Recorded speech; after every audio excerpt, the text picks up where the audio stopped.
ফাগুন যে এসেছে ধরায়, না দর্শক, এখনো ফাগুন আসেনি, আর কটা দিন বাকি আছে ফাগুন আসতে। কিন্তু বলা চলে দরজায় কড়া নাড়ছে ফাগুন। প্রকৃতি আগে ভাগে জানান দিতে শুরু করেছে ফাগুনের আগমন। আর এই ফাগুনের আগমনী বেলায় আমরা বইমেলা প্রাঙ্গণ থেকে স্বাগত জানাচ্ছি নিউজ 24-এর বিশেষ আয়োজন বাংলা লিংকের সৌজন্যে বইমেলা প্রতিদিন অনুষ্ঠানে। আপনাদের সঙ্গে আছি আমি সজল দাস আর আমি মিনা ফেরদাউস। দর্শক, আজকে বইমেলা প্রাঙ্গণে এখন খুলেছে কিছুক্ষণ আগে 3টা থেকে বইমেলা প্রাঙ্গণ শুরু হয়েছে আজকের দিনের। এখনই অনেক মানুষ এসে উপস্থিত হয়েছেন। আজকে আমরা কথা বলতে চাই গণমানুষের সাহিত্য নিয়ে। মানুষের কাছে সাহিত্য কতটা পৌঁছায়, মানুষের ভাষা সাহিত্যের ভাষার সাথে কতটা মিলেছে। মিনা, মানুষের ভাষার সঙ্গে সাহিত্যের ভাষার একটা মিল। একদিকে যেমন মানুষ কথা বলে, মানুষ বই লেখে, আবার একজনের ভাবনা আরেকজনের কাছে পৌঁছে নানানভাবে। এই শুধু বাংলাদেশেই নয়, বিশ্বের বিভিন্ন জায়গার মানুষ বইয়ের মাধ্যমেই একজন আরেকজনের সাথে যুক্ত হন। কি মনে হয় আপনার কাছে, আমরা কি মানুষের কাছে পৌঁছতে পারছি? এই গণমানুষের সাহিত্য নিয়ে কতটা পৌঁছতে পারছি আমরা? এবারের অমর একুশে বইমেলায় কিন্তু আমরা দেখতে পাচ্ছি যে বিভিন্ন শ্রেণী পেশার মানুষজন আসছেন, ঘুরছেন। এছাড়া বিভিন্ন লেখক বই লিখছেন। বিশেষ করে আমি যদি বলতে চাই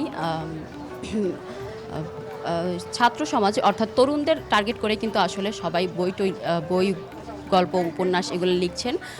তবে আমি যেটা বলতে চাই, গণমানুষের সাহিত্য কেন্দ্র যদি আমি বলি, সেক্ষেত্রে আসলে আমি জসিমউদ্দিন বা কাজী নজরুল ইসলামকেই মেনশন করব। কারণ তারা আসলে তাদের লেখনীতে দেখাতে পেরেছেন যে কিভাবে গল্প, গ্রন্থ, উপন্যাস।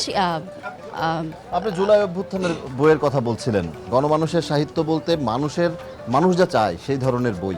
জুলাই অভ্যুত্থান এবারের বইমেলায় অন্যতম একটি জায়গা ধরে অন্যতম একটি জায়গা জুড়ে আছে এবারের বইমেলায়। এখন পর্যন্ত 600-র বেশি বই এসছে বইমেলায়, যেখানে জুলাই অভ্যুত্থানের উল্লেখযোগ্য সংখ্যক বই রয়েছে। আবার আপনি জসিমউদ্দিন, কবি নজরুল কথা বলছিলেন। পুরনো যারা লেখক রয়েছেন, যারা নামি দামি গুণী লেখক রয়েছেন, তাদের বই তো আছেই। নতুন লেখকরাও কিন্তু বই আনছেন, যেমন এবারের বইমেলায় এখন পর্যন্ত 600-র বেশি বই নতুন প্রকাশ হয়েছে। তো সব মিলিয়ে লেখক, পাঠক এবং প্রকাশকের যে মিলন মেলায় বইমেলায় ঘটেছে, আজকে বইমেলার 10ম দিনে এসে পুরোপুরি কিন্তু সেটি জমজমাট একটি পরিবেশ তৈরি হয়েছে। দর্শক, আমরা কথা বলবো বই নিয়ে, কথা বলবো বইমেলা নিয়ে, কথা বলবো পাঠকের সঙ্গে, কথা বলবো লেখকের সঙ্গে। আমাদের আয়োজনে এখন দুজন অতিথি এই মুহূর্তে আমাদের সঙ্গে যুক্ত হয়েছেন আমাদের সঙ্গে মোহাম্মদ আলমগীর জুয়েল, কবি, সাহিত্যিক। স্বাগত জানাচ্ছি আপনাকে আমাদের অনুষ্ঠানে। আমাদের সঙ্গে যুক্ত হয়েছেন বহুগুণে গুণান্বিত লেখক, উপন্যাস প্রকাশক জনাব নোমান আমাদের সঙ্গে যুক্ত হয়েছেন। স্বাগত জানাচ্ছি আপনাকেও আমাদের অনুষ্ঠানে। আমি শুরুতেই একটু আপনার কাছেই আসি। আপনি যেহেতু লেখক, উপন্যাস সাহিত্যিক, সেই সাথে প্রকাশকও বটে, আমরা গণমানুষের সাহিত্য নিয়ে আজকে একটু কথা বলছিলাম। আপনি যেহেতু আমি এই প্রশ্নটি একজন প্রকাশকের জায়গা থেকে আপনার কাছ থেকে উত্তর চাই। গণমানুষের সাহিত্যের জায়গা দিয়ে মানে ওই দৃষ্টিকোণ থেকে আমরা কতটা এগোতে পেরেছি, কিংবা কতটা বই আসলে বিভিন্ন মানুষের জন্য, আমি যদি সব সাহিত্যই তো সবার জন্য, কিন্তু একদম মানুষের লক্ষ্য করে, যেমন আদিবাসীদের জন্য কতটা বই আসছে, শিশুদের জন্য কতটা বই আসছে, জুলাই অভ্যুত্থানের স্মৃতি যারা ধারণ করছেন কিংবা যারা সেই ধরনের বই চাচ্ছেন, তাদের জন্য কতটা বই আসছে, একটু যদি বলেন। ধন্যবাদ আপনাকে। আমার নামটা নাসির আহমেদ কাবুল। হ্যাঁ, আপনি বলেছেন আমার বহু গুণ, অনেক কিছু, সেই সব কিছুই না। আমি এগুলো কিছু মনে করি না। আমি এই বিষয়টার উপরে কাজ করি, এইটাই আমার বিশিষ্টতা বা বৈশিষ্ট্য। আপনার প্রশ্নটা খুব সুন্দর এবং এখনকার দিনে সময়োপযোগী একটা প্রশ্ন। এই বিষয়ে আমি পুরোপুরি হতাশ। কারণ আমাদের যারা পূর্বসূরি ছিলেন, যেমন সুকান্ত বলেন, রবীন্দ্রনাথ, নজরুল বলেন, রবীন্দ্রনাথকে আমি ওভাবে গণমানুষের কথা বলি না, কারণ সেটা এলিট শ্রেণীর জন্য। তো তারপরে আসে যে আপনার মানিক বন্দ্যোপাধ্যায়, এদের বিষয়টা ছিল আলাদা, সুকান্তের বিষয়টা আলাদা। নজরুল বলেছে যে দেখিনু সেদিন রেলে কুলি বলে এক বাবু সাহেব ঠেলে দিল নিচে ফেলে। এইরকম কথা সাধারণ মানুষকে নিয়ে আমরা এখন পাই না। আর না পাওয়ার একটা কারণও আছে। বই মেলা কিন্তু এখন বাণিজ্যিক একটা মেলা। এখানে প্রকাশকরা টাকা লগ্নি করেন, এবং যিনি লগ্নি করেন তিনি একজন ব্যবসায়ী। ব্যবসায়ের দৃষ্টিকোণ থেকে তাকে কিন্তু প্রথমত ভাবতে হয় যে আমার লগ্নিকৃত টাকাটা কখন কিভাবে উঠে আসবে। সেক্ষেত্রে প্রকাশকরা চেষ্টা করেন যে এমন ধরনের বই লিখতে যেটা মানুষের হাতে ওঠে, হাতে নিয়ে বইটা পড়ে। এখন দায়টা গিয়ে পৌঁছে কিন্তু পাঠকের উপর। পাঠক যদি আপনার সেই বইটা না পড়ে তাহলে কিন্তু প্রকাশকও অতটা উদ্গ্রীব হবেন না, আবার লেখকও হবেন না নিশ্চয়ই, কারণ তিনিও কিন্তু ওভাবেই চান যে তার লেখাটা প্রকাশ হলে পাঠকের হাতে যাবে। হ্যাঁ, তারপর কিছু ডেডিকেটেড পার্সন থাকে, সেটা প্রকাশকদের মধ্যেও আছে, সেটা লেখকদের মধ্যেও আছে। তবুও নিরাশার মধ্যেও কিছু কিছু আশার আলো দেখা যায় যে হ্যাঁ, কিছু কিছু লেখক আছেন, তারা লিখছেন, নতুনদের মধ্যে লিখছেন। আমি তাদেরকে অভিনন্দন জানাবো। এবং আপনি আমার যে অবজারভেশন নতুন লেখকদের নিয়ে, সেটা হলো অনেক, আমার আশাটা অনেক বেশি। নতুন লেখকরা কিন্তু একদম কুলহীন, একুলও নাই ওকুলও নাই, তাদেরকেও কিন্তু কোনো রকম গাইড দিচ্ছেন না। আমি আমারই বয়সী একজন সিনিয়র লেখককে একদিন বইমেলায় প্রশ্ন করেছিলাম যে আপনি তো অনেক সিনিয়র, আপনি 21শে পদক প্রাপ্ত, আপনি আপনি বাংলা একাডেমির পদক প্রাপ্ত, তো আপনি আমাকে বলেন যে আপনি জুনিয়র লেখকদের জন্য কি কি জি, করেছেন। যেমন নাসির আহমেদ কাবুল, এই যে নতুন বই আসে সবসময় বইয়ের মান লেখা নিয়ে অনেক প্রশ্ন থাকে সবসময়, যেন আপনিও বলছিলেন যে তাদেরকে খুব একটা মোটিভেট করা হয় না, কিংবা তাদের পাশে হয়তো খুব একটা থাকে না। আমি যদি শিশুতোষ সাহিত্যের কথা বলি, এটা অনেক কঠিন একটা জায়গা, সবাই বলে থাকেন যে শিশু সাহিত্য লেখা এতটা সহজ বিষয় নয়। এখানেও কি একই রকম অবস্থা দেখেন? আপনার এই প্রশ্নটা চমৎকার, যে শিশু সাহিত্য সত্যিকার অর্থে অনেক কঠিন বিষয়। আমি অনেক কিছু পারি, আমি উপন্যাস পারি, আমি ছোট গল্প পারি, গান লিখতে পারি, কবিতা লিখতে পারি, কিন্তু আমি শিশু সাহিত্য লিখি, কিন্তু আমার কাছে খুব টাফ মনে হয়। এটা খুব কঠিন, কারণ হলো শিশুদের যে মানসিকতা বুঝতে হবে। একজন লেখক যখন শিশু সুলভ দিকটা না বুঝতে পারবেন, ততক্ষণ তিনি শিশু লেখক বা শিশু সাহিত্যিক হতে পারবেন না। আমি আসবো আপনার কাছে জনাব কাবুল। আমি একটু মোহাম্মদ আলমগীর জুয়েল আপনার কাছে আসি। এই যে বইমেলা, আমি একটি বই দেখছি আপনারই লেখা বিপ্লবে উদিত সূর্য। এই বইয়ের কিছুটা অংশ, দু একটি পয়েন্ট আমি একটু পড়ার চেষ্টা করছিলাম। আপনি সেখানে গণতন্ত্রের কথা লিখছেন, সাংবাদিকতা সম্পর্কে লিখেছেন। এই জায়গাটিতে আসলে কেন আসা, কেন, কি চিন্তা করে? আমরা গণমানুষের সাহিত্য নিয়ে কথা বলছি, সেই চিন্তা থেকেই কি এই জায়গাতে আসা আপনার? ধন্যবাদ নিউজ 24-কে, আর আপনাদেরকেও ধন্যবাদ। আসলে যিনি লেখালেখি করে, কবি, সাহিত্যিক, উপন্যাসিক, প্রাবন্ধিক যাই বলি, তার আসলে একটা জিনিস হলো সমাজের বিভিন্ন শ্রেণী এবং বিভিন্ন বিষয়কে তিনি আসলে অবজারভেশন করে, এবং সেই অবজারভেশনে অনেক কিছু উঠে আসে। যেমন সেখানে গণমানুষের কথা বলতে আমরা যেমন কৃষকের কথা উঠে আসে, শ্রমিকের কথা উঠে আসে, এবং বিভিন্ন এই যে আমাদের অবহেলিত এবং যারা পথশিশু, যারা দরিদ্র, প্রত্যেকের সাথে যেমন উঠে আসে, তেমনি কিন্তু আপনার এই বিভিন্ন পেশায়, যেহেতু আমি নিজেও একটি পেশার সাথে জড়িত, তো আসলে আমরা যারা লেখক, আমাদের অবজারভেশনে আমি যতটুকু দেখি, আমার অনেক সাংবাদিক বন্ধু আছে, আর আমি মূলত একসময় সাংবাদিকতা করেছি, আমি সাংবাদিকতার সাথে জড়িত ছিলাম। তো আমি দেখেছি আমরা যারা অনেকে সাংবাদিকতার সাথে জড়িত, তারা আসলে বস্তুনিষ্ঠ সংবাদ পরিবেশন করতে আসলে তারা ওই উৎসুক না, কিংবা তারা যে কোনোভাবে হোক, সেটা অনেকভাবে হতে পারে, সরকারি বিভিন্ন ধরনের হয়তো পেশা থাকতে পারে, বা তাদের পলিটিক্যালি একটা ব্যাপার থাকতে পারে, তো আবার তাদের ব্যক্তিগত যে আর্থিক সুবিধার জন্য যে সাংবাদিকতার যে বিষয় নিয়ে আসার জন্য দেখে, এই জন্য আমি চিন্তা করলাম যে না, আমি যদি লেখালেখি করি, আমি একজন লেখক, আমার হয়তো এখানে আপনাদের কাছে 3টা বই আছে, আমার একটা উপন্যাস, আর একটা প্রবন্ধ, আর একটা কাব্য। তো আমি অবজারভেশনে দেখি যে না, আমাদের যে সাংবাদিক ভাইরা, বিশেষ করে যারা তরুণ, তাদের অনেক চেষ্টা প্রচেষ্টা আছে, তারা বিভিন্ন নিউজকে কিভাবে তারা চ্যালেঞ্জিং হিসেবে এটা নিয়ে আসে, এবং এই চ্যালেঞ্জিং থেকে আমাদের এই গণমানুষের, আমাদের জনগণের, আমাদের সম্মুখে করে। তো আমি এর জন্য চেষ্টা করছি যে সাংবাদিকতা বিষয় এটি এটি একটি জায়গা। আমি এবারের বইমেলা সম্পর্কে যদি একটু জানতে চাই, আমরা এর আগে, জনাব কাবুল এই প্রশ্নটি আপনার কাছে করি, আমরা এর আগে দেখেছি যে বইমেলায় 3000-এর বেশি বই এসেছিল গতবারের বইমেলায়, এবার এরই মধ্যে 600-র বেশি বই এসে গেছে। সংখ্যা বাড়ছে সব সময়। আবার বইয়ের মানের যে প্রশ্ন, আমরা হুমায়ুন আহমেদের পরে বলা হয় যে হুমায়ুন আহমেদের বইগুলো, তার লেখনী সাধারণ মানুষের কাছে পৌঁছতে পেরেছিলেন তিনি। তারপরে অনেকেই পৌঁছানোর চেষ্টা করছেন, কেউ কেউ হয়তো পৌঁছেছেন, কিন্তু সেই ধরনের যে মাত্রায় তিনি পৌঁছেছিলেন সেই জায়গাটি আবার অর্জন করা গেছে কিনা, কিংবা কেউ করছেন কিনা, কিংবা সেরকম লক্ষণ আপনার সামনে আসছে কিনা, মানুষ বুঝতে পারে এমন লেখা, মানে অনেকে অনেক ভালো লেখেন, কিন্তু পাঠকেরও তো কাছে পৌঁছানোর দরকার, কারণ সব পাঠক তো সব বই বুঝবেন না, কিংবা সব বইও হয়তো সব পাঠকের জন্য নয়, কিন্তু সেই পর্যন্ত পৌঁছানোর সুযোগটা আসলে নতুন লেখকদের মধ্যে কতটা দেখছেন, আপনার কাছে কি মনে হয়েছে? ধন্যবাদ আপনাকে। আপনার প্রশ্নটা চমৎকার, যেটা আপনি বলেছেন যে পাঠকের কাছে যাওয়া এবং ভালো লেখা, এই তো দুইটা জিনিস। আপনি দেখবেন আমাদের যে ক্লাসিক্যাল পাঠক যারা আছে, ক্লাসিক্যাল বই যেগুলো আছে, সেই লেখকদের এই প্রজন্ম না, অনেক প্রজন্মই জানে না। তাদের যে সৃষ্টি সেটা নিয়ে আলোচনা হয় অনেক উপর মহলে, কিন্তু সাধারণ পাঠক যারা, তারা সেটা পান না। জনপ্রিয়তা এবং ক্লাসিক্যাল এই দুইটা আলাদা জিনিস। হুমায়ুন আহমেদ ক্লাসিক্যাল কোনো রাইটার নন, তিনি একজন জনপ্রিয় রাইটার। যেমন শরৎচন্দ্র চট্টোপাধ্যায়ের আকাশচুম্বী একটা পাঠক প্রিয়তা ছিল, তার উপন্যাস থেকে শুরু করে সব কিছু। তেমনি তার পরবর্তীকালে যেটা পেয়েছেন সেটা আমাদের স্যার হুমায়ুন আহমেদ।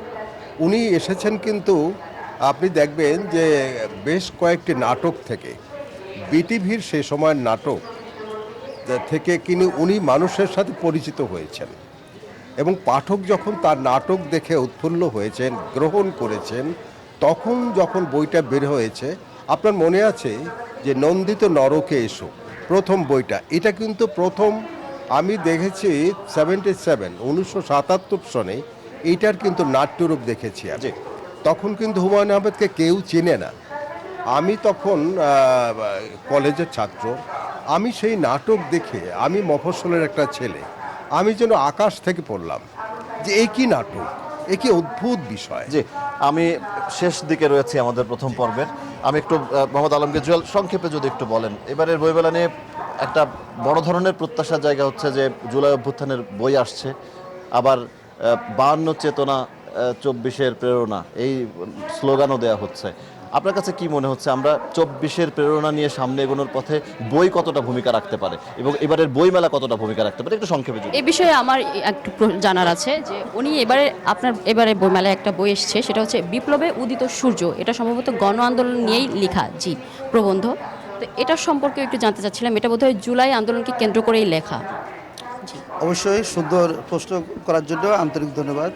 না, আসলে প্রথম আমি আপনার কথার রেফারেন্স দিয়ে বলি যে আসলে আমাদের জুলাইয়ের যে অভ্যুত্থান বা জুলাইয়ের যে বিপ্লব, সেটি তো অবশ্যই আমাদের জাতি জীবনে এটি বিশাল একটি ব্যাপার, এবং বিশেষ করে তারুণ্যের যে উজ্জীবিতটাকে আমি বিশেষ করে আমার যে প্রবন্ধ, এই প্রবন্ধটা বিপ্লবে উদিত সূর্য, এই প্রবন্ধতে আমি তারুণ্যের যে উদ্দীপ্ততা এবং তাদের যে অভ্যুত্থান এবং বিপ্লব, সেটাকে যেমন আমি তুলে ধরেছি, সেটার সাথে আপনার ওই যে আমার এখানে ওই যে দুর্নীতি, অসঙ্গতি বা বিভিন্ন ধরনের সামাজিক যে অবক্ষয়গুলো আছে, আমি ওই বিপ্লব উদিত সূর্য এখানে প্রেক্ষাপটে আমার 14টা আপনার প্রবন্ধ আছে।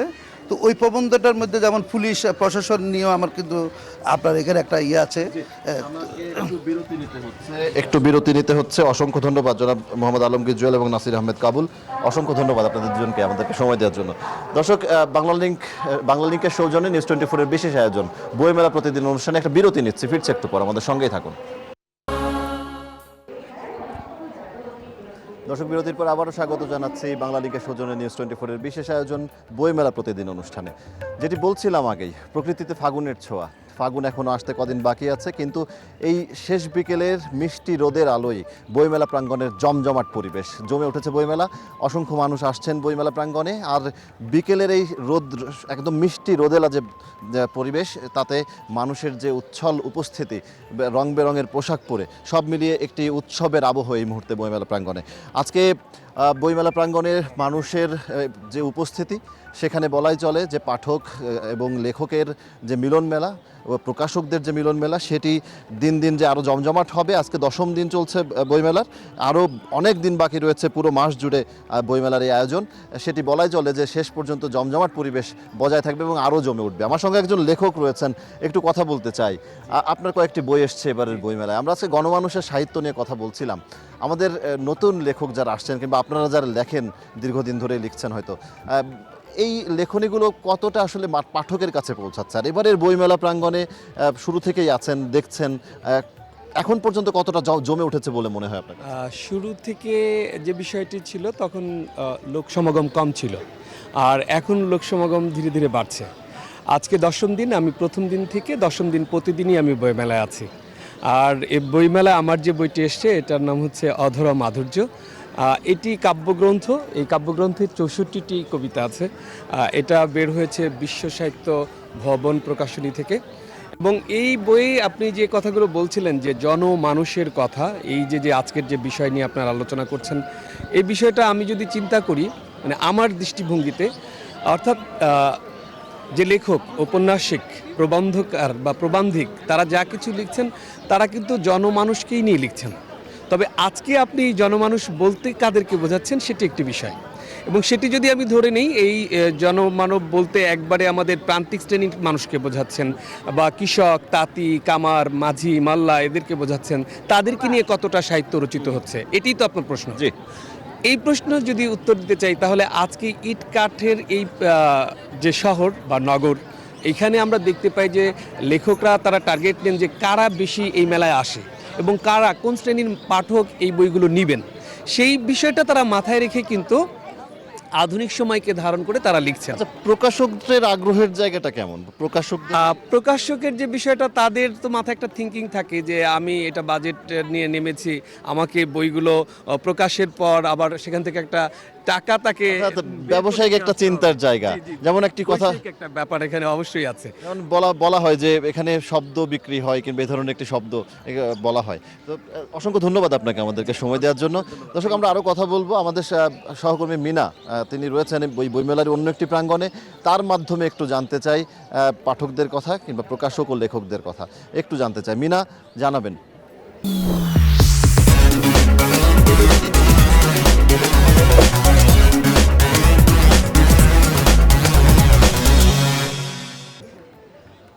ধন্যবাদ সজল। আমি আছি মেলার অপর প্রান্তে, ঠিক বাংলা একাডেমির স্টলের কাছে।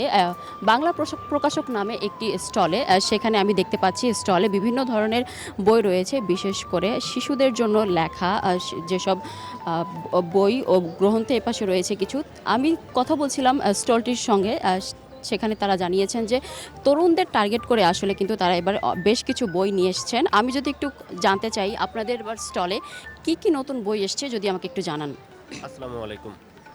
আমাদের বাংলা প্রকাশন স্টলে আমরা যদি বলি লেসন ফ্রম বুকস, চিরনবীন, মনের মতো, তারপর মেঘে ঢাকা আকাশ, শখ, শোক ও সুখের গল্প, এরকম আরও অসংখ্য বই রয়েছে, উপন্যাস, কবিতা, কাব্য, প্রবন্ধ ইত্যাদি।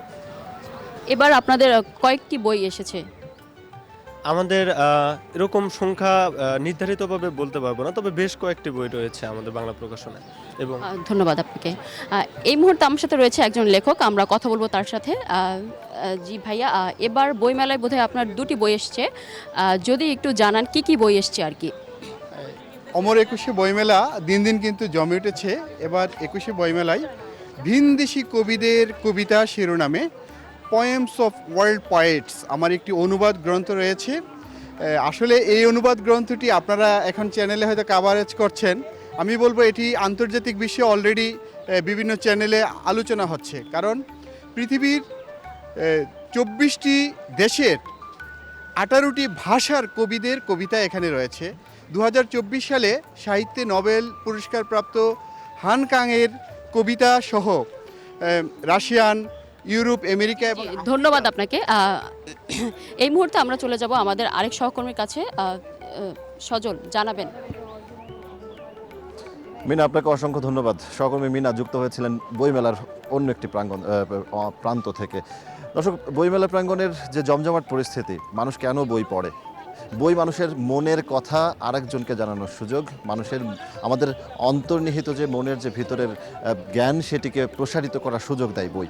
আর সেই বই আমাদের সামনে মেলার মতো করে সামনে নিয়ে আসে এই অমর একুশে গ্রন্থমেলা। এই অমর একুশে গ্রন্থমেলা শুধু যে একটি মেলা তা নয়, এই অমর একুশে যেহেতু 21শে ফেব্রুয়ারি আমাদের প্রাণের দিন, আর সেই প্রাণের মাসেই হয় এই অমর একুশে গ্রন্থমেলার আয়োজন।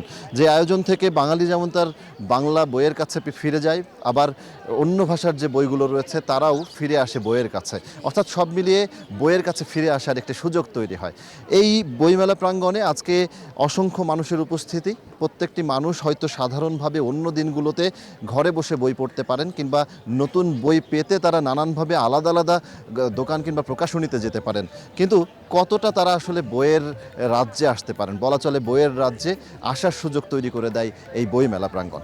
আর প্রতি বছরই মাসব্যাপী বইমেলা, যেটি সাধারণ মানুষকে বইয়ের সাথে যুক্ত করতে সহায়তা করে, মানুষের কাছে বই পৌঁছে দিতে সহায়তা করে। আবার ঠিক একইভাবে একটি ব্যবসায়িক দৃষ্টিকোণও কিন্তু চলে আসে প্রকাশকদের দৃষ্টিকোণ থেকে, যেটি একদিকে যেমন মানুষকে জ্ঞান দিতে পারে, অন্যদিকে মানুষের যে ব্যবসায়িক যে চিন্তাভাবনা সেটিও চলে আসে। তো সব মিলিয়ে বলা চলে বইমেলার 10ম দিন অমর একুশে গ্রন্থমেলায় জমজমাট পরিস্থিতি, এবং আস্তে আস্তে এই পরিবেশ আরও হয়তো জমজমাট হবে। ফাগুনের এই মিষ্টি বিকেলে, ফাগুন এখনও আসেনি, শীতের শেষের এই মিষ্টি বিকেলে এই ছিল বইমেলা প্রাঙ্গণ থেকে আজকে নিউজ 24-এর এই বিশেষ আয়োজনে বাংলালিংক বইমেলা প্রতিদিন অনুষ্ঠান আজ এ পর্যন্তই। দেখা হবে আগামীকাল এই একই সময়ে 4টা 30 মিনিটে। দেখার আমন্ত্রণ রইল দর্শক। অসংখ্য ধন্যবাদ এতক্ষণ সঙ্গে থাকায়।